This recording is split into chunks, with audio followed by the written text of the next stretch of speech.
정치평론가 이강윤의 오늘.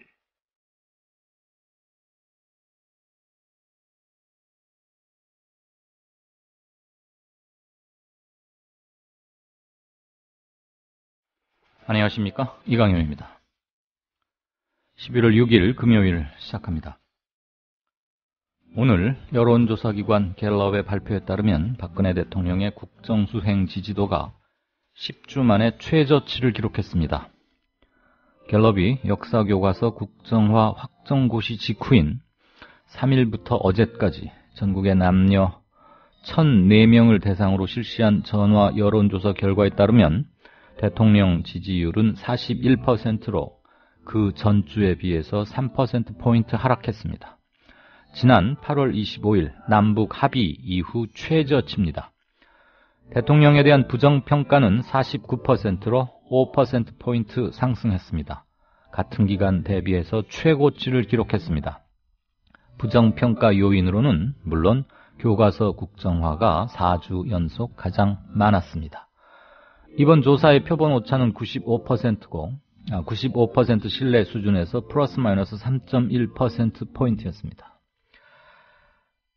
여론조사의 민심의 흐름은 이렇게 나오는데도 청와대나 정부 여당은 민심은 아예 무시하고 깔아 뭉개버리고 있습니다. 눈썹 하나 까딱하지 않습니다. 즉, 여론 봐가면서 추진하는 게 아니라는 얘기입니다.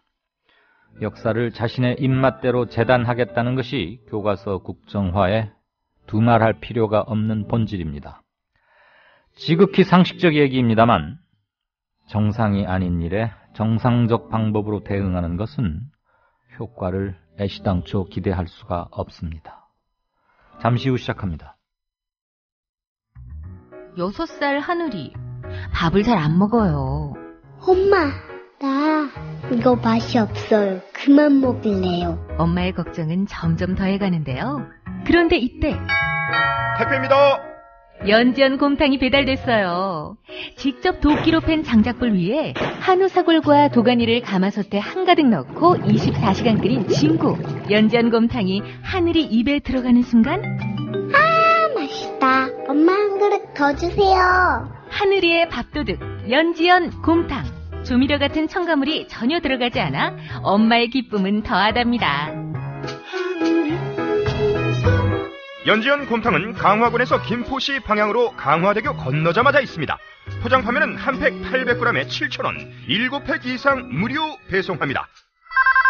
주문 전화는 010-7252-1114, 010-7252-1114. 국민라디오 개국부터 지금까지 쭉 우리 대리운전 1544-941 국민 대리운전. 이번엔 꼭 국민 대리운전을 부르리. 대리 운전은 꼭 국민 대리운전. 공정언론 국민 TV와 끝까지 함께하겠습니다. 1544-941 국민 대리. 의리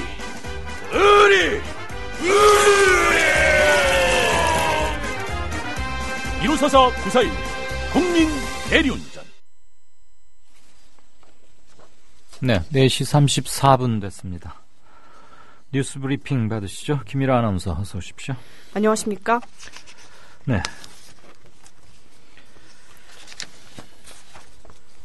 최몽룡 교수, 국정역사교과서 대표 집필진으로 소개가 됐고 했는데 갑자기 필진에서 사퇴를 했어요. 그런데 무슨 여기자를 성추행했다고요? 그렇습니다. 국정교과서 대표 집필자로 위촉된 최몽룡 서울대 명예교수가 자진 사퇴했습니다. 국사편찬위원회의 한 관계자는 최 명예교수가 오늘 오후 국정교과서 집필을 맡을 수 없다는 뜻을 전해 이를 수용했다고 밝혔습니다. 이 관계자는 최 명예교수가 최근에 불거진 자신의 일로 국사편찬위원회에 교과서 제작 작업에 부담을 줄 수 없어 자진 사퇴하겠다는 뜻을 밝혔다고 전했습니다.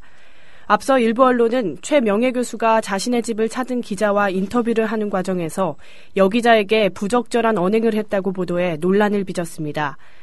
이에 대해 최 교수는 자신의 말이 오해를 살 수는 있었지만 신체적 접촉은 없었다고 부인한 것으로 전해졌습니다. 네, 일부 보도에 따르면 최 교수는 그 여기자의 볼에 뽀뽀를 하고 신체를 더듬는 등 성추행을 한 것으로 알려졌습니다. 만약에 그게 사실이라면 대단히 충격적인 일이 아닐 수 없죠. 자신의 집에 인터뷰를 하러 온 여기자에게 그렇게 했다. 최 교수는 농담을 한 것은 인정하지만 기자들이 불쾌감을 보이지는 않았다.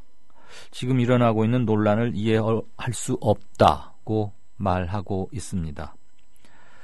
네, 역사교과서, 국정화된 역사교과서 만들겠다고 대표 집필진으로 영입된 고대사 부분의 원로라고 칭해지는 분이 이런 식의 행태를 벌였다는 것, 볼에 뽀뽀를 하고 안 하고를 떠나서 어쨌거나 본인이 인정하는 것처럼 최소한 백보양보해서 농담을 한 사실은 인정한다.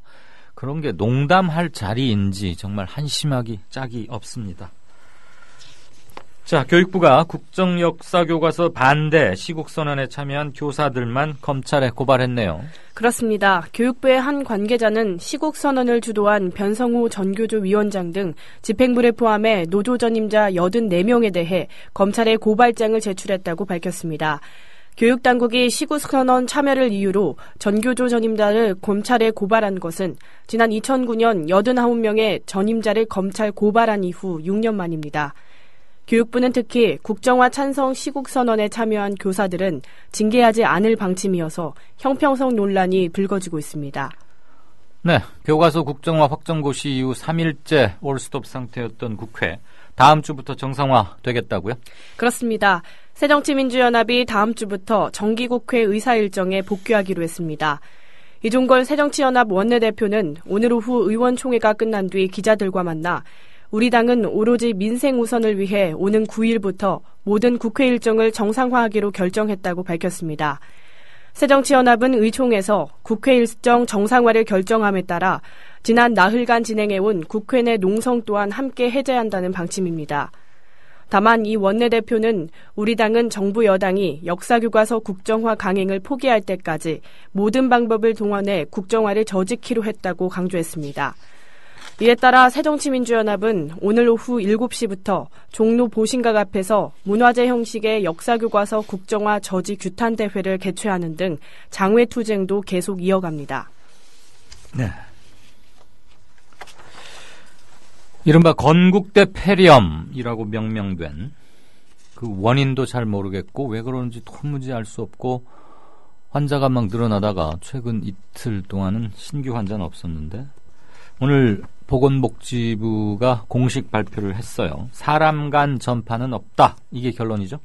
그렇습니다.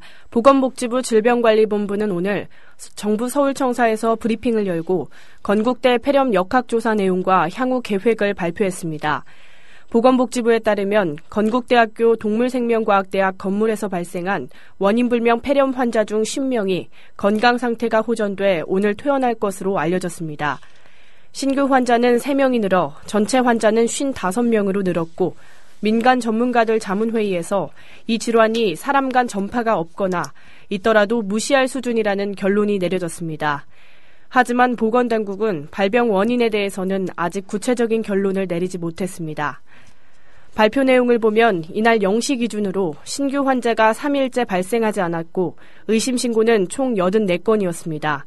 의심 환자가 발생한 실험실에는 총 147명이 근무했으며 이 중 55명에서 폐렴이 발생해 발병률은 37.4% 수준입니다.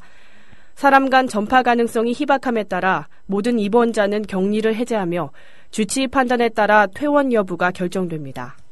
네. 147명이 근무했는데 이 중 55명에게서 폐렴이 확인됐다. 37%의 발병률 상당히 높아 보입니다. 오늘 이 관련해서 전병률 전 질병관리본부장, 현재는 차병원 의과대학 교수로 일하고 있는데요. 전병률 전 본부장과 진짜 인터뷰 통해서 이모저모 좀 소식 들어보겠습니다. 아직 정부 공식 발표에서도 그 원인을 못 찾고 있는 것처럼 밝혀진 것보다는 밝혀야 할 게 많기 때문에 청취자 여러분들 궁금증이 좀 제법 많으시리라 생각합니다. 아, 이런 거 이렇게 물어도 되나? 그런 거에 전혀 개념치 마시고요. 질문 샵 인터뷰라고 해서 올려주시면 충실히 다 반영하겠습니다. 박근혜 대통령이 규제개혁 법안들을 조속히 통과시키는 게 19대 국회의 마지막 소임이다. 그러니까 어서 이 일들 해라. 뭐 이런 얘기인가 보죠? 그렇습니다. 박 대통령은 청와대에서 열린 4차 규제개혁 장관회의와 민관합동 규제개혁 점검회의에서 19대 국회 마지막 정기국회가 열리고 있지만 아직도 많은 규제개혁 법안들이 국회에 계류돼 있다며 이같이 밝혔습니다. 박 대통령은 이어 정치 논쟁과 당리당략을 떠나 규제개혁 법안을 처리해달라며 국민과 민생을 위한다는 국회의 말이 허언이 되지 않길 바란다고 강조했습니다. 네. 비타 500, 비타 3000 그런 비아냥의 대상이 되기도 했었는데 이완구 전 국무총리에 대한 세 번째 공판 오늘 있었죠? 그렇습니다. 성완종 전 경남기업 회장에게서 불법 정치자금을 받은 혐의로 기소된 이완구 전 총리의 세 번째 공판이 오늘 열렸습니다. 오늘 재판에는 성 전 회장의 금고지기로 불리던 한장섭 전 경남기업 재무담당 부사장이 증인으로 나올 예정입니다. 이 전 총리는 재보궐선거를 앞두고 있던 2013년 4월 충남부여의 선거사무소에서 성 전 회장에게서 불법 정치자금 3천만 원을 받은 혐의로 재판에 넘겨졌습니다. 네. 경찰이 화물연대 사무실 긴급 압수수색했더군요. 그렇습니다. 경찰이 민주노총 화물연대 풀무원 분회의 서울여의도 광고탑 고공농성과 관련해 화물연대 사무실을 압수수색했습니다. 서울 영등포경찰서는 노조원의 집시법 위반 등의 혐의와 관련해 오늘 오전 10시부터 2시간 동안 서울 대림동 화물연대 사무실을 압수수색했다고 밝혔습니다. 앞서 풀무원 본회 노조원 2명은 지난달 24일부터 서울 여의도의 광고탑에 올라가 노조활동 보장 등을 요구하며 고공농성을 이어가고 있습니다. 경찰은 당시 현장에 화물연대 노조원으로 추정되는 4명이 마스크를 착용하고 나타나 고공농성 예방 근무를 하던 경찰관의 무전기를 빼앗고 근처로 끌고 가 무릎을 꿇어앉히는 등 상처를 입혔다고 설명했습니다. 또 이러한 행위를 화물연대 측에서 사전에 모의했다는 정황을 포착해 관련 자료를 확보하고 노조원들의 정확한 신원을 확인하기 위해 압수수색을 했다고 덧붙였습니다. 네. 유엔 자유권규약위원회가 대한민국 국민이 표현의 자유와 집회의 자유를 침해받고 있다. 이건 표현과 집회의 자유는 모든 국가가 다 인정하는 기본권 중에 가장 핵심적 기본권인데 그 기본권을 침해받고 있다. 이런 얘기죠. 그렇습니다. 법무부는 오늘 유엔 자유권규약위원회가 한국 정부의 시민적 정치적 권리에 관한 국제규약 제4차 보고서 심의 결과를 발표를 통해 사형제 폐지, 양심적 병역 거부, 성소수자 인권, 표현의 자유와 집회의 자유 등 여러 인권 문제에 대해 우려를 표명했습니다. 특히 위원회는 국가보안법 7조의 폐지를 권고했습니다. 이는 위원회가 박근혜 정부 들어 국보법 적용에 따라 옛 통합진보당 해산이 이루어지고 이후 국보법 사범이 늘어난 데 대해 우려를 나타낸 것으로 풀이됩니다. 네. 서울지방변호사회가 법학전문대학원이 신입생을 선발할 때 나이 차별을 하고 있다. 20대가 너무 많다. 이런 얘기던데. 그래서 인권위에 진정을 했군요. 그렇습니다. 서울변호사회는 로스쿨 응시자 제출 서류에서 출생연도와 고등학교, 대학교 졸업연도 등 나이를 알 수 있는 항목을 삭제해달라는 내용의 진정서를 국가인권위원회에 제출했다고 밝혔습니다. 서울변호사회는 주요 로스쿨들의 신입생 70%에서 80%가 20대라며 실질적인 나이 차별이 이루어지고 있는 것으로 볼 수 있다고 비판했습니다. 로스쿨은 공식적으로는 신입생 선발 시 나이 제한 규정을 두고 있지는 않습니다. 서울변호사회는 사법시험이 2017년에 폐지되면 로스쿨이 유일한 법조인 양성통로가 되기 때문에 나이 차별을 바로잡아 다양한 경력을 지닌 인재들에게 로스쿨의 문을 열어야 한다고 강조했습니다. 네. 서울대 총학생회장에 출마한 한 후보가 자신이 동성애자다 이렇게 커밍아웃을 했군요. 그렇습니다. 서울대학교 제58대 총학생회장에 단독 출마한 김보미 씨는 교내에서 열린 간담회에서 동성애자임을 밝히고 서울대가 구성원들이 자신의 모습 그대로를 긍정하고 당당하게 살 수 있는 공간이 되기를 바란다고 말했습니다. 지난 57대 총학생회 부총학생회장을 했던 김 씨는 이번 총학생회장 선거에 다양성을 향한 하나의 움직임이라는 슬로건을 걸고 출마했습니다. 서울대 총학생회장 선거는 오는 16일부터 19일까지 나흘간 치러집니다. 네, 동성애에 대한 우리 사회의 시선, 인식, 아직도 이런 것들이 매우 완강하고 보수적이고 좀 거부감 같은 게 아직도 많은 게 사실인데, 본인이 스스로 더군다나 입후보 하면서 그런 것을 커밍아웃 한다는 거, 밝힌다는 거 쉽지만은 않았겠습니다. 다양성을 향한 하나의 움직임, 이 슬로건도 본인의 성 정체성과 밀접해 보이기도 하고요. 네, 이건 뭐 아직도 저런 뉴스 나오나 또 이러실 텐데, 한국 노동자들 고용의 질 개선되고 있는 정도가 OECD 평균에 한참 미치지 못한다고요? 그렇습니다. 우리나라 노동자의 고용의 질이 OECD 평균에는 미치지 못하는 것으로 나타났습니다. 한국은행 조사국 조병수 과장 등은 최근에 발표한 보고서에서 안정성과 임금, 근로시간 등을 종합한 한국의 고용의 질 지수는 38.8로 OECD 27개 회원국 평균인 55.8에 크게 못 미쳤다고 밝혔습니다. 하지만 지수의 개선율은 2013년을 기준으로 1.2%로 OECD 평균보다 2배나 높아 그만큼 빠른 속도로 나아가고 있는 것으로 분석됐습니다. 연구팀은 또 고용의 질과 노동 생산성의 관계를 분석한 결과 고용의 질 지수가 1%포인트 높아지면 다음해 노동 생산성은 0.0092%포인트 높아지는 것으로 나타났다고 설명했습니다. 네, 오후 들어서 바람이 굉장히 거세어지고 날씨도 기온도 크게 내려가는 것 같은데, 날씨 어떻습니까? 오늘 밤부터 토요일인 7일 전국이 흐리고 비가 오겠습니다. 6일부터 일요일인 8일 자정까지 예상 강수량은 강원도 영동, 경북 동해안, 전라남도, 경상남도, 제주도 산간 40에서 100mm고 그 밖에 전국에는 20에서 60mm가 되겠습니다. 7일에서 8일 해안과 내륙에서 강한 바람과 함께 천둥 번개가 치는 곳 있고 시간당 20mm 내외의 강한 비가 내리는 곳 있겠습니다. 비의 영향으로 기온이 다소 떨어져 아침 최저 기온은 8도에서 15도, 낮 최고 기온은 11도에서 19도가 되겠습니다. 네, 지금까지 뉴스브리핑의 김일아 아나운서였습니다. 고맙습니다. 많이 힘들어. 많이 힘들어? 우울해.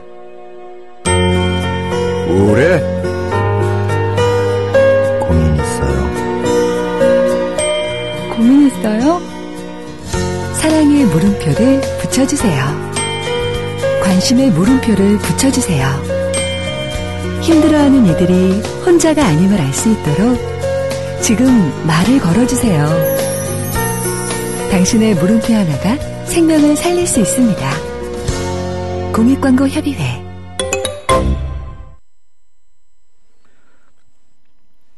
네, 4시 49분 되어갑니다. 게시판 좀 보고 다음 코너 하죠. 사도 요한님, 이몽룡, 이도령, 춘향이의 정인? 나중에는 또 화촉을 밝히죠. 춘향전에 나온 이몽룡의 시입니다. 어사가 돼서 암행했다가 변사또 이제 징치하고서 그 자리에서 징치하기 전이죠. 시를 썼는데, 금준 미주는 천인혈이요 옥반가효는 만성고라 총눈악시 민눈악하니 가성고초의 원성고라. 금술잔에 담긴 향기로운 술은 민중의 피요 화려한 쟁반에 담긴 좋은 안주는 만백성의 고름이라. 촛대에서 촛물 떨어질 때 민중의 눈물도 떨구어지니 노랫소리 높은 곳에 원망소리도 높구나. 그러면서 성추행 시비로 그만 교과서 국정화 강하게 밀어붙이고 있던 청와대 대통령, 김무성 대표 등등을 아주 순간 얼마나 지금 속으로는 그렇겠어요. 당혹스럽고 어떻게 그 양반 그런 사고를 쳐가지고 이렇게 초장에 재를 뿌리나 뭐 이러고들 있을 것 같아요. 보나마나 말은 않겠지만 지금 사도 요한님 말씀은 그 최몽룡 교수나 또 어느 분이나 이 시를 알까요? 그러셨네요. 이 시 참 오랜만에 봅니다. 이게 교과서에도 실렸었는데 국어책에서 지금도 있나는 모르겠네요. 여기서 뭐 시험도 많이 내고 그랬던 기억이 납니다. 시를 시험으로 기억하면 참 그것도 불행하긴 한 건데. 지영팬님, 오늘 저녁 8시 30분 위클리 뉴스 K 첫 방송이죠? 네, 그렇습니다. 주간 위클리니까 뭐 시사인이나 한겨레 20일 그런 걸 생각하실 수도 있겠어요. 위클리라는 그 발행 데이트의 관점에서는. 그런데 그렇게 하면 너무 늦는 감이 있고요. 지금도 매일 한 두세 꼭지씩 그날그날의 뉴스를 클립별로 올리고는 있습니다. 근데 그것들을 그냥 쭉 모아놓는 종합 선물 세트는 물론 또 아니고요. 그러니까 일간과 주간을 병행하는데 정규 편성은 주간 쪽에 초점이 맞춰져 있다. 이렇게 이해를 해주시면 좋겠고요. 첫 뉴스가 좀 파급력이 커야 하는데 아무래도 뭐 교과서 문제 이런 걸 또 다루게 되는 것 같고 세상을 좀 확 뒤집어 놓을 특종은 없다고 느끼실 것 같아요. 그래서 좀 걱정되기도 하고 첫 술에 배부르기야 하겠습니까만 데일리에서 위클리로 대단히 큰 변화를 한 것이니까 그런 변화를 할 수밖에 없었던 것은 앞으로의 컨텐츠 기사를 통해서 보여드리는 수밖에는 없다. 심층성과 새로움, 타 매체에 보도되지 않았던 것들, 이른바 특종이라고 하는데요. 그 특종이 뭐 쉽지 않은 건 사실이죠. 일단은 깊이, 같은 문제도 어떤 시각과 어떤 깊이로 접근하느냐. 그리고 특종은 모든 기자들의 꿈이자 특종을 위해서 달려가는 거니까요. 특종을 뭐 몇 개 어떻게 하겠다 이런 말은 참 건방진 호언장담일 수 있는데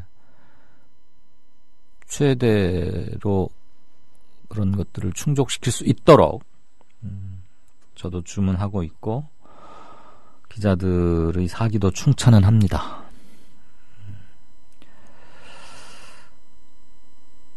조금 아니다 싶거나 부족하다 싶으면 매섭게 예전보다 더욱 매섭게 회초리를 들어주십시오. 부탁드립니다. 위클리 뉴스 K 첫 방송이죠. 네, 순위가 전부는 아니지만 팟빵 순위 상위권의 국민TV 프로그램들이 많이 포진되었으면 좋겠어요. 평론가님 그리고 국민요정 김일아 아나운서 수고하세요. 바보지영팬님 이분은 꼭 이렇게 쓰시더라고요. 글 쓰는 스타일이. 페이스북도 이렇게 하시던데 오늘 이강윤의 오늘이 36위네요. 이게 주말에 토, 일 이틀간 뭐 아무것도 업데이트 되는 게 없기 때문에 그때 이렇게 확 순위가 밑으로 이제 빠졌다가 월, 화, 수쯤 되면 조금 올라왔다가 또 이런 패턴인 것 같습니다. 그래서 다른 무엇을 좀 주말에 올릴 수 있도록 준비를 좀 해보겠습니다.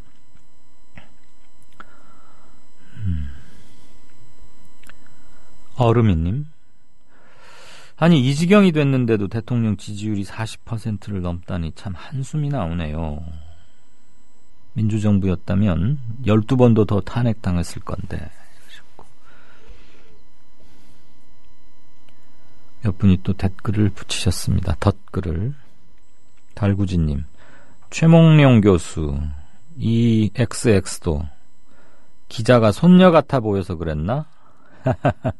그랬더니 몽롱해서 기억이 안 나요. 이랬는데 이 XX가 뭘까요? 이 양반? 이 뭐뭐? 아무튼 예, 내일 비 온답니다. 감기들 많이 추워진다네요. SDK님, SD킴, 뭐 김상도 또는 뭐 아무튼 저 본인 이름 성함의 이니셜 같은데요. 이강윤 이사님, FM 송출 얼마면 됩니까? 금 모으기, 동전 모으기 한 번 더 합시다. 꼭 돈의 문제는 아닌 것 같고요. 일단 여기가 미디어 협동조합이니까 이 미협의 주인인 조합원들께서 결정을 내려야 되겠죠. 우리가 진보 대한 독립언론에서 정부의 심의를 받는 제도권 방송으로 들어갈 건가 말 건가, 이거는 우리의 정체성 제1번 요소라고 생각합니다. 그 점에 대한 전폭적인 합의가 있어야겠다. 뭐 팽팽하게 51대 49로 가까스로 통과, 뭐 이런 거 51대 49면 51 측이 이긴 건 맞지만, 이런 문제는 많은 토론과 설득과 대화 이런 걸 통해서 그럼 해보자. 저는 이게 제일 먼저 필요하다고 보고요. 돈이나 시설 확충, 이거는 그 다음 문제겠죠. 그래서 우리가 심의를 받는다. 심의를 받는다는 것은 그냥 단순히 뭐 욕설을 하지 않는다 이런 것뿐만 아니고, 정부의 언론 정책 그 대상으로 들어가서 제도 언론이 되는 겁니다. 우리가 때로는 많이 준열하게 꾸짖고 실망하고 비판하고 하던 그 제도 언론. 물론 제도 틀 안으로 들어간다고 해서 그게 곧바로 우리의 퇴색이나 그런 걸 의미하는 건 결코 아닙니다. 제도권 안에 있는 언론 중에도 한겨레, 경향 등등 자기 정체성을 유지하면서 비판의 이해봉을 결코 꺾지 않는 그런 훌륭한 언론들 많이 있고요. 제도권 밖에 있으면 좀 더 자유롭게 뭘 할 그런 점은 있겠죠. 그렇지만 또 그 신뢰의 문제랄까, 이런 점에 있어서 좀 종합적인 판단이 필요한 부분이라고 생각합니다. 둘째, 전국 단위의 FM 채널을 획득하려면 그거야말로 어마어마한 시설과 자금, 그러니까 시설은 그 자금일 터이니까 그런 게 필요합니다. 현 단계 조합의 재정 상태로는 그것은 뭐 어불성설이라고 할 만큼 지금은 되지 않고요. 그것은 전체 조합원들이 좋다, 라디오 부분의 FM 채널 진출에 동의한다, 이게 정해지면 중장기 목표를 세우고 그거를 하기 위해서 어떤 것들을 준비하고, 그 과정에 이제 뭐 증자 뭐 이런 것도 당연히 필요하겠죠. 그런데 지금은 돈 이전의 문제를 좀 정리할 때가 아닌가 싶습니다.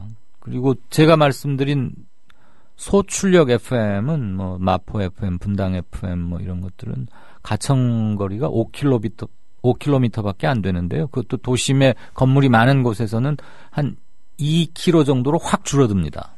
이 출력에 뭐 방해되는 것들이 많으니까요. 그래서 분당, 마포 이렇게 그 조그만 동네를 상대로 하는 것은 되지만, 저는 그것은 전국의 조합원이 계시는데 그건 좀 안 맞는 거 아니냐. 물론 상징적으로 합정동 일대 어디를 뭐 해본다, 뭐 그게 할 수는 있겠지만 우리가 또 지불해야 하는 것들, 포기해야 하는 것들도 있고, 그래서요 좀 고민이 많습니다. 낭만고양이님, 돈이 아니고 송출구역도 좁고 뉴스도 못하고. 네, 맞습니다. 이 두 가지입니다. 송출구역의 문제가 크고 자체 뉴스를 못합니다. 그러니까 뉴스 전문 채널, 그러니까 연합뉴스 같은 것만 그냥 받아다가 읽기만 해야 합니다. 소출력 FM은. 그게 아니고 정상적으로 FM 채널을 획득해서 우리가 방송사가 되면 물론 우리 자체 취재 역량을 해서 특종을 하고 뭐 취재를 하고 논평하고 이렇게 하는 건데요. 소출력 FM은 그런 규제를 받게 되어 있습니다. 현행법상. 까이거 돈으로 해결합시다. 예, 돈으로만 해결할 수 있으면야 뭐 어떻게든. 아무튼 뭔가 지금 모색을 해야 될 것 같고, 텔레비전도 뭐 SNS를 이제 유튜브나 페이스북 이런 걸 통해서 하는데, 뭐 RTV 같은 지금 이렇게 유명무실화되어 있는 그런 거를 한번 대한 언론들 몇 개가 연합해서 우리의 채널로 만드는 건 어떨까, 그런 것도 생각을 해보고 있는데 참 걸리는 게 좀 많습니다. 날고 싶은 토끼님, 출첵합니다. 오늘은 왠지 긴장되네요. 위클리 뉴스 K 첫 방송날이라 그런가 봐요. 국민TV 제작진들 화이팅. 예, 이렇게까지 그냥 무조건적으로 지지해 주시는 분들을 보면 참 송구하고 죄송합니다. 일단은 이분들에게 언제까지나 실수나 아마추어리즘이 용납받을 수 있다고는 생각지 않습니다. 네, 아무튼 첫날 기대를 표명해 주신 분들 8시 30분부터인데요. 두 번째 말씀드립니다. 거듭 회초리를 세게 들어주십시오. 이게 이렇게 해서 뉴스케이 위클리 되겠느냐, 또는 뭘 좀 주제해봐라, 이런 말씀들 해주십시오. 격려해 주신 분들 다시 한번 감사드립니다. 토토하하님, 본방을 들을 수 없을 것 같아서 미리 다녀갑니다. 어휴, 정말 과찬을 받으니까 부끄러워지네요. 작년에 지뢰 사고로 장애를 입은 곽중사 어머니의 말씀을 들으면서 아들 가진 엄마로 가슴이 무너집니다. 원정 출산을 했어야 하나, 이런 생각까지 드네요. 팟빵에 댓글 잘 달리는 것 같으니까 다행이고요. 비가 온다니까 미세먼지 좀 씻어 쑥 깨끗하게 씻겨내버리기를 바란다고요. 고맙습니다. 동명천재단님, 데일리 뉴스 K를 보고 싶습니다. 데일리, 위클리가 아닌 데일리. 그러면서 데일리와 위클리의 사전적 의미 써주셨고요. 한 달에 특종 몇 개씩 하겠다는 포부를 밝히신 분은 어디로 갔나요? 누구를 콕 집어서 말씀하시는 건지, 아니면 데일리 뉴스 K의 페이지에 대한 서운함을 표현하시는 걸로 일단 듣겠습니다. 조금만 기왕 말이 나온 김에 말씀을 드리죠. 라이브 앤 데일리였지 않습니까? 기존의 뉴스케이는 매일 생방송으로, 매일 생방송, 이 두 가지는 비용적인 측면에서 상당히 컸습니다. 물론 비용적인 측면에서 클이라는 것을 모르고 시작했던 것은 아닐 겁니다. 그것을 시작했을 때 당시 저는 여기에 합류해 있지는 않았었지만 저간의 사정을 들어보건대 또 추측컨대 그건 전혀 어려운 게 아니었는데, 아쉽지만, 그리고 너무나 통탄스럽지만 데일리 뉴스케의 한계를 인정하지 않을 수가 없었습니다. 그것은 시청률 또는 다운로드 수, 실시간 시청자 수, 이런 것들, 그건 명백한 움직일 수 없는 수치 아닙니까? 그런 객관적 팩터 앞에는 누구라도 다 겸손하고 겸허해야 된다고 생각합니다. 왜 그거밖에 못했느냐라고 혼을 내는 것은 당연히 가능하고요. 혼을 내고 분석하고 해야 되는 거고, 일단 형편없는 스코어를 보이고 있었다는 그 팩트도 인정을 해야죠. 그럼 그 상태로 갈 건가, 어떻게 바꿀 건가. 실시간 시청자 수가 세 자릿수로 뚝 떨어지고 어떨 때는 그것도 안 될 때도 있음에도 상징성 하나 때문에 데일리 뉴스케이를 라이브로 고집해야 하는가, 이 문제는 대단히 중요한 문제이기도 했습니다.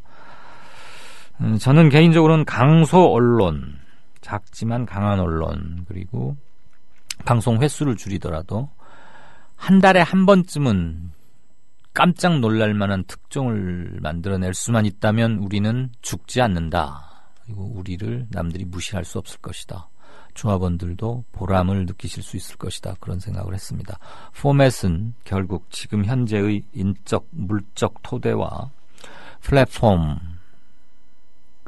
전파시키는 그 한계 같은 걸 고려해서 고육책으로 위클리 뉴스케이로 전환하게 됐다는 점은 기존에 많은 설명이 있었습니다만, 데일리 페이지에 대해서 서운해하신 점은 충분히 알겠습니다. 방법은 하나입니다. 위클리 뉴스케이가 데일리 뉴스케이를 유지하는 것에 결코 뒤지지 않는, 오히려 만족도를 더 높여줄 수 있다면 저는 그 부분 용서받을 수 있지 않을까 생각합니다. 기자들, 여기 제작진들에게 달려 있습니다.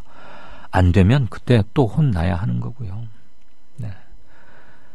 좋은 생산적인 그 격려의 말씀으로 해석해서 듣고자 합니다. 동명천재단님. 하나만 더 보고 다음 코너 들어가죠. 행정자치부 국가기록이라는 닉네임을 쓰시는 분인데, 실제 지금 행자부 국가기록원에 있는 문서를 그대로 영인, 사진해서 올려주셨는데요. 초대 대통령 이승만 정부 수립 대통령 기념사입니다. 거기 보면 대한민국 30년 8월 15일 대통령 이승만이라고 명토바가 찍혀 있습니다. 지금 1948년 8월 15일이 남한 단독정부 수립일이 아니고 건국절이다라고 주장하는 뉴라이트 계열 사람들은 조금 전에도 말씀드렸다시피 팩트 앞에 겸손해야 합니다. 그게 대한민국 건국절이었으면은 왜 대한민국 1년 이렇게 쓰지 않고 대한민국 30년이라고 적었겠습니까? 연원을 1919년 기미 독립선언 만세운동으로부터 기산했기 때문에 대통령 이승만, 초대 대통령 이승만조차도 대한민국 30년이라고 호칭했던 거 아닙니까? 연호를 그렇게 적었던 거 아닙니까? 이 명백한 사실 앞에 무슨 건국절이니 뭐니 왜 논란을 해야 합니까? 그냥 물은 H2O예요. 그러면 끝이 나는 거지. 무슨 그거 가지고 말이 많아서 건국절을 해야 한다느니. 그러니까 팩트 앞에 겸손하지 않고 생자를 부리기 시작하면 그냥 입이 안 다물어지죠. 저 어째야 되지? 저 말이 안 되는 저걸 찜질밖에 더 있겠습니까? 그런 거는 몽둥이 찜을 해서 정신을 차리게 해야지. 아니 1 더하기 1은 2라는데 무슨 1 더하기 1이 3이는 4라는 둥 1.5라는 둥 그런 말도 안 되는 개소리를 늘어놓고 있는 겁니까? 그러면 지금 70몇 년 전으로 돌아가서 1948년 그때로 돌아가서 이승만 당시 남한 단독정부 수립자들에게 왜 연호 표기를 대한민국 1년이라고 하지 않았느냐? 왜 30년이라고 했느냐? 그 사람들 물고 뜯고 하든가. 이렇게 국가가 공식적으로 기록하고 보관하고 있는 국가 공식 문서에 이렇게 돼 있는데 이것마저 부인하자고 들면 뭘 어떻게 하겠다는 겁니까 도대체. 다음 코너 들어가겠습니다.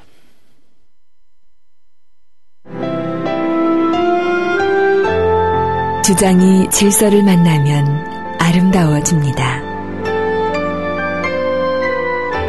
주장이 화해를 만나면 힘이 생깁니다. 주장이 감동을 만나면 희망이 됩니다. 주장이 배려를 만나면 마음을 움직입니다. 마음을 움직이는 힘, 배려에서 시작됩니다. 한국방송광고공사 공익광고협의회.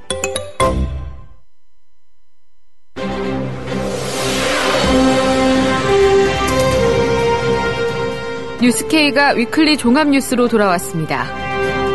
깊이 있는 취재, 날카로운 시선이 담긴 뉴스가 시청자 여러분을 찾아갑니다. 매주 금요일 저녁 8시 30분 새로워진 뉴스K에 많은 관심 바랍니다.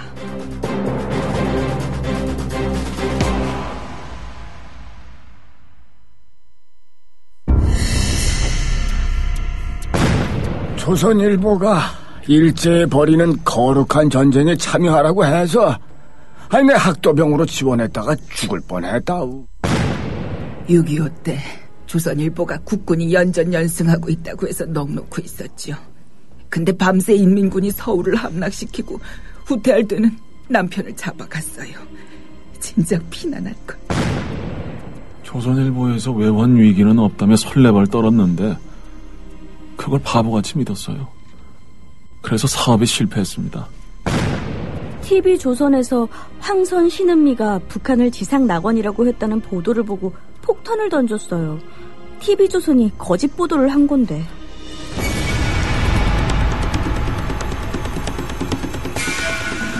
이런 조선일보가 여전히 신문시장 1위를 독점하고 있습니다. 조선일보 같은 족벌신문, 수구 기득권 세력의 대변 매체에 집중된 언론 권력을 시민에게 돌려주자는 운동. 이게 바로 미디어 협동조합 운동입니다. 조합원이 아니신가요? 서둘러 가입해주세요. 조합원이신데 조합비를 아직 못 내고 계신가요? 서둘러 자동납부 신청을 해주세요. 인터넷 국민.tv 또는 서울전화 3144-0933, 3144-7737로 하시면 됩니다. 국민 라디오를 또 국민 TV를 읽는다? 미디어 협동조합 콘텐츠의 관문, 국민TV 뉴스를 아시나요?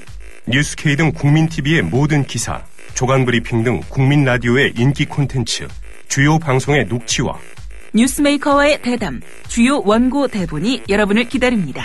국민 라디오와 국민 TV를 한눈에 만나세요. news.국민.tv 모바일 접속은 m.news.국민.tv. 월간 다운로드 수 1000만, 팟캐스트계의 에이스 국민 라디오가 광고주를 찾습니다. 직접 찾아서 선택해 듣는 방송, 청취 몰입도가 높은 방송, 지상파 케이블 광고와 차원이 다릅니다. 부담 없는 가격, 소비자의 열띤 반응, 전혀 다른 광고의 블루오션을 경험해 보십시오. 국민라디오 @gmail.com으로 문의해 주시면 상세히 안내해 드리겠습니다.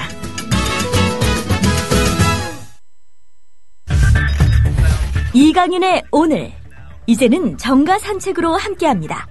정치권 동향 생생하게 풀어드릴 분은요. 네, 한국일보 양정대 기자, 안녕하세요. 네, 안녕하세요. 오늘은 무슨 얘기 풀어볼까요? 오늘은 국정교과서 관련해서 또 여론조사 결과 지겹다, 나온 진짜. 것들을 좀 짚어볼 필요가 있을 것 같은데. 네, 갤럽 여론조사요. 그거 관련해서 네네. 지금 새누리당의 분위기를 좀 전해드릴까 합니다. 네. 오늘 아마 갤럽 여론조사 주간제 정례조사를 갤럽이 계속 하고 있는데, 오늘 아마 여론조사가 어느 정도 수치가 나왔는지는 아마 네, 다 보도했고요. 제가 언급도 해드렸고. 다 아실 거고요. 네. 오늘 새누리당 분위기 한마디로 굉장히 좀 지금 날씨처럼 굉장히 좀 어두침침하다 이렇게 말씀을 드리는 게 맞을 것 같아요. 예, 그게 맞는데 청와대는 눈깜짝도 안 하는 거 아니에요? 일단 당 얘기 먼저 들어보십시다. 예. 그렇죠. 그래서 이제 지금 새누리당 의원들이 사실 드러내놓고 지금 말을 못하고 지금 전전긍긍하고 있다 이렇게 표현을 할 수 있을 것 같은데요. 예. 특히 이제 수도권 같은 경우 보통 총선에서 격전지라고 하면 보통 그 차이가 5% 그러면 2,000표에서 3,000표, 많아봐야 5,000표 안팎. 이 정도로 지금 승부가 나는 경우들이 굉장히 많지 않습니까? 네네. 그런데 지금 정당 지지율은 새누리당이 새정치민주연합보다 거의 2배 가까이 높은 상황이고, 그런데 결국은 총선이 되면 야권 연대든 야권 후보 단일화든 어떤 식으로 됐든 어쨌든 1대1 구도 비슷하게 이렇게 흘러가는 경우도 굉장히 많지 않습니까? 그렇죠. 그렇게 되면 결국은 무당파층, 중도층 표심이 당락을 좌우한다 이렇게 봐도 무방할 텐데, 이 최근 여론조사의 흐름의 가장 특징적인 점이라고 하면 지난주에 디오피니언 조사에서부터 이 디오피니언 조사를 매월 한 번씩 하고 있는 내일신문이 그것을 분석하면서 핵심으로 짚어냈던 게 바로 이제 중도층이 국정화 반대, 야당 지지 세력으로 흡수되고 있다 이런 보도를 한번 한 적이 있었는데요. 네. 어제 리얼미터 조사도 그렇고 오늘 갤럽 조사도 그렇고 가장 눈에 띄는 게 바로 중도층의 표심 부분입니다. 그러니까 중도층이 국정화 문제에 대해서 어떻게 지금 입장을 취하고 있는가에 대한 부분입니다. 보면 사실 보수층 같은 경우에 국정화를 지지하는 여론, 그 흐름, 또 그게 이제 박근혜 대통령에 대한 국정수행 지지도 이런 부분으로 나타난 걸 보면 오히려 결집도는 더 높아지는 그런 양상이고요. 반대로 야권 성향의 지지층 역시 마찬가지로 이 국정화 반대 여론으로 좀 결집하는, 그러니까 보수층과 이른바 진보층이 다 같이 결집을 하고 있는데, 그런데 가면 갈수록 지금 국정화 찬반 여론의 격차가 더 벌어지는 그 결정적인 이유가 바로 중도층, 그러니까 무당파층이 국정화 반대 여론 쪽으로 더 지금 기울기 시작했다는 겁니다. 그리고 그게 지난주에 비해서 이번 주는 훨씬 더 지금 그 폭이 커졌다는 거죠. 그러다 보니까 지금 새누리당 의원들의 상당수, 그리고 특히 수도권, 충청권에서 이 텃밭인 영남권을 제외한 다른 지역에 있는 의원들이나 예비 후보들의 표정이 완전히 표현을 하자면 멋입은 표정, 딱 이런 겁니다. 그런데 대놓고 지금 말을 적극적으로 하는 사람은 딱 정해져 있지 않습니까? 네. 정두원 의원, 이재호 의원, 김용태 의원 뭐 이런 정도만 지금 적극적으로 얘기를 하고 나머지는 지금 아예 얘기를 못 하고 있는데 그 이유가 지난번에도 한번 말씀을 드렸습니다만 박근혜 대통령과 김무성 대표 어쨌든 내년 총선에서 공천을 받으려면 둘 중에 한 사람한테 받아야 되는데 두 사람이 다 지금 국정화에 거의 목을 매다시피 하는 뭐 이런 양상이기 때문에 거기에 대놓고 지금 드러내놓고 다른 얘기를 못하고 있는 게 하나 있고요. 네. 아까 또 말씀을 드렸듯이 이 여론조사 여론의 흐름을 보면 이 새누리당 지지층 보수층도 지금 국정화 찬성 쪽으로 지금 결집도가 더 높아지고 있단 말이죠. 예. 그러면 본인이 나 이렇게 가다간 선거에서 정말 큰일 나겠다 싶은 사람들도 당장 당내 지지층의 당 지지층의 여론에 반하는 얘기를 쉽게 꺼낼 수가 없는 겁니다. 그러다 보니까 시간이 가면 갈수록 이 경향이 훨씬 더 굳어질 가능성이 높다. 이렇게 본다면 지금 새누리당의 영남권 출마를 준비 중인 뭐 현역 의원들이나 예비 후보들 이외에 수도권과 충청권 이 격전지 출마를 준비 중인 사람들은 가면 갈수록 시간이 지나면 지날수록 훨씬 지금 뭐랄까요 하나의 그 빠져나올 수 있는 덫에 지금 갇히는 듯한 그런 형국이 계속 진행되고 있는 겁니다. 네. 2, 3천 표로 갈리는 거는 이렇게 여야 1대1 대결 국면에서 그렇죠. 그렇죠. 1여대 다 야로 했을 경우 셋 다 고만고만했을 때는 물론 그럴 수는 있지만 1여 다 야로 했을 때는 아마 여당 측에 확실히 유리할 거고 팽팽한 그렇겠죠. 호각세가 이제 2, 3천 표, 1,000표, 몇백 표로 갈릴 텐데 그 국면에서 중도층의 움직임은 대단히 큰 거고. 그렇죠. 청와대 쉽게 말하면은 대통령은 나 선거에서 당신들이 되고 안 되고는 솔직히 관심 없다. 나는 이거 해야겠다. 이거 아닙니까? 지금 딱 겉으로 드러나는 상황은 딱 그렇게 볼 수밖에 없는 그런 형국이죠. 네. 네.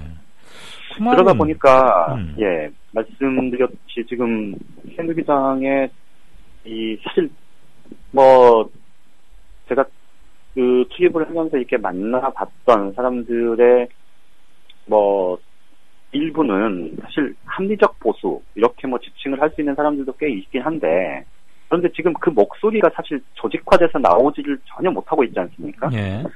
이게 결국은 그러니까 처음부터 말씀을 드렸듯이 대통령 혹은 이 청와대나 친박계와 각을 세우고 있다는 이 비박계 지도부 이런 사람들이 이 역사교과서 국정화 문제와 관련해서는 특히 김무성 대표가 박 대통령과 코드를 완전히 100% 지금 맞추고 있기 때문에 거기에 대해서 지금 대놓고 지금 얘기를 못하고 있어서 그 답답함이 이제 점점 더해져가는 그런 양상인데요.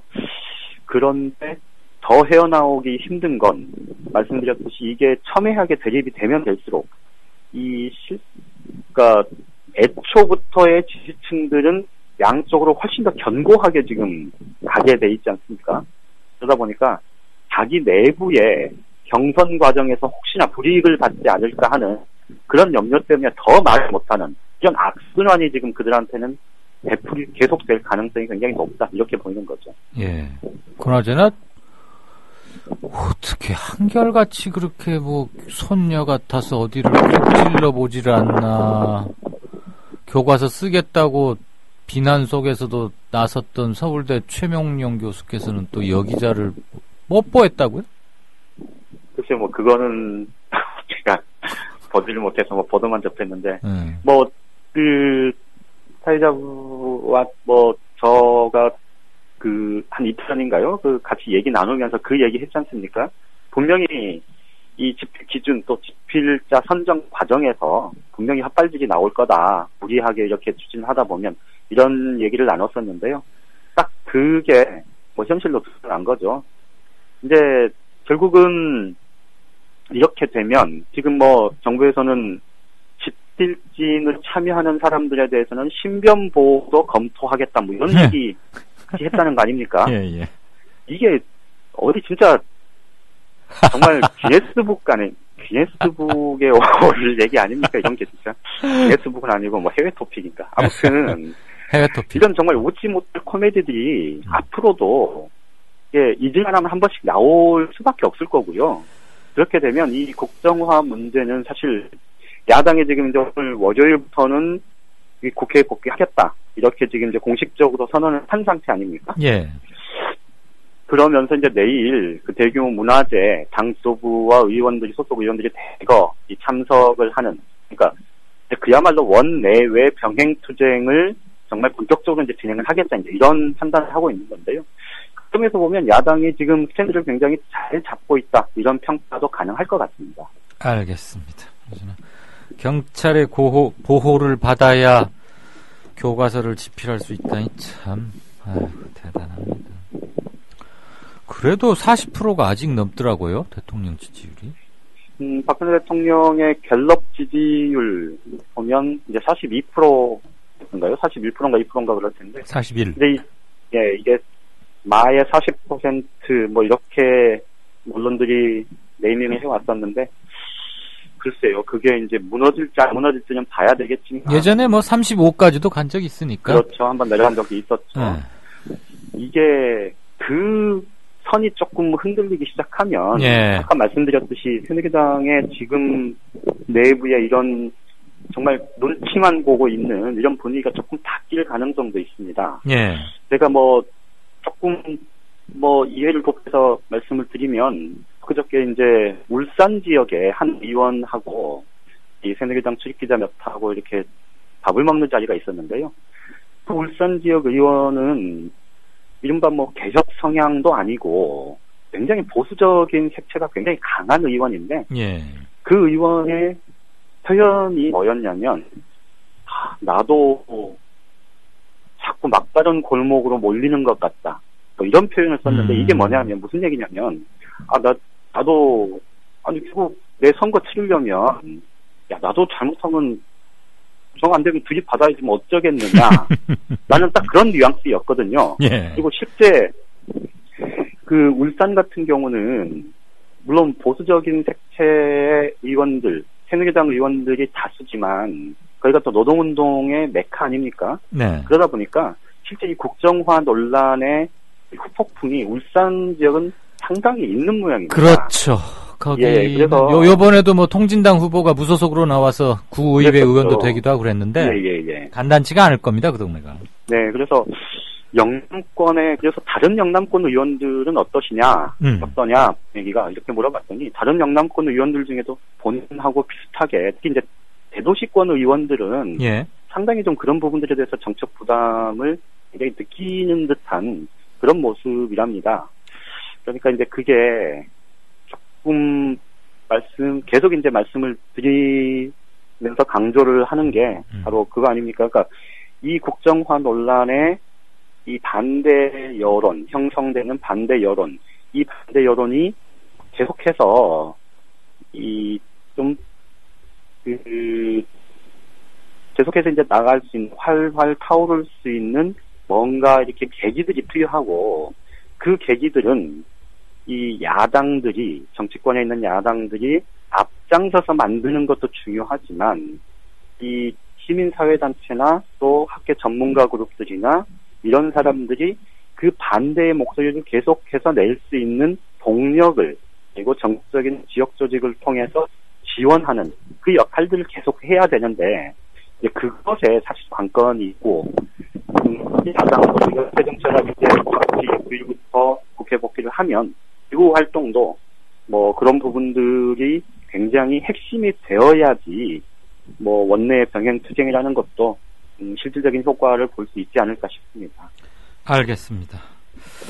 이번에 뭐 이렇게 말해봐야 쇠귀의 경리기일 텐데 이거는 여권 특히 청와대가 상황을 잘못 판단하고 있는 것 같아요. 이거 그렇게 간단히 끝날 일이 아닙니다.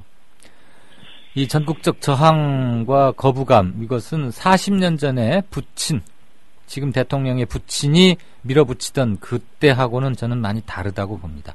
40년 전과 지금은 인터넷과 통신의 비약적, 혁명적 발전 때문에, 그리고 사람들의 권리의식이 어마어마하게 신장돼 있고, 그렇죠. 그 다음에 몇 번의 중요한 87년 6월 승리의 기억, 광주를 거쳤고 87년을 거쳤고 광우병을 거치고 4대강을 거치고 세월호를 거치면서 저변이 확 달라져 있다는 것을 간과한, 이것은 오만하기 짝이 없는 불도저가 아닌가 싶고, 그냥 뭐 저의 희망사항을 그렇게 포장하고자 함이 아니고요.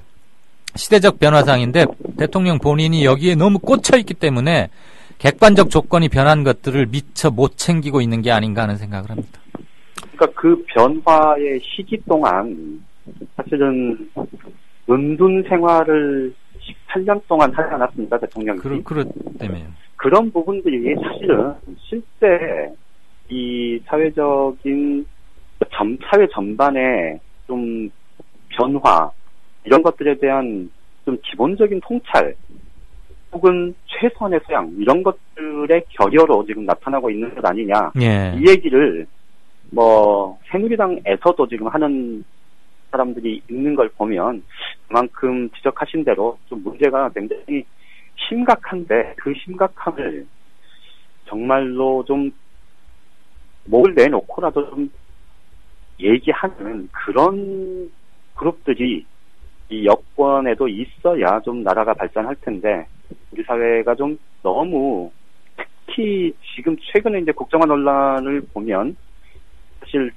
이 보수 우익의 정체성이라는 게 사실은 굉장히 좀 정립되어 있지 못한 그런 모습이라는 거를 다시 한번 좀 깨닫게 되는 거 아닌가 싶기도 합니다. 알겠습니다.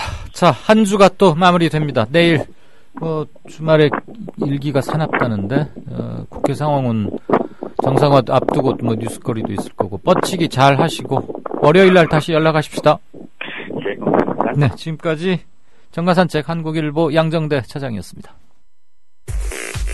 국민 라디오를 또 국민 TV를 읽는다? 미디어 협동조합 콘텐츠의 관문, 국민 TV 뉴스를 아시나요? 뉴스K 등 국민 TV의 모든 기사, 조간 브리핑 등 국민 라디오의 인기 콘텐츠, 주요 방송의 녹취와 뉴스메이커와의 대담, 주요 원고 대본이 여러분을 기다립니다. 국민 라디오와 국민 TV를 한눈에 만나세요. news.국민.tv. 모바일 접속은 m.news.국민.tv. 지금 여러분께서는 정치평론가 이강윤이 진행하는 이강윤의 오늘을 듣고 계십니다. 이강윤의 오늘은 팟캐스트 포털 팟빵에서 다시 들으실 수 있습니다. 의견과 건의가 있으시면 게시판에 남겨주세요. 네, 5시 28분 되어갑니다. 스포츠 뉴스 들어보죠. 박상현 차장, 안녕하세요. 네, 안녕하십니까. 그때 일본 대부업체한테 이름 빌려주는 네이밍 스폰서라고 그랬나요? 그거 할지도 모른다 말이 많았는데, 히어로즈 결국 넥센과 계속 계약하기로 했다고요? 네, 그렇습니다. 아무래도 좀 그동안에 좀 여론의 좀 질타를 많이 받았었죠. 그러면서 이제 넥센 히어로즈 구단 쪽에서도 그 제이트러스트와의 그런 계약에 대해서 좀 회의적인 반응을 보이기 시작을 했고요.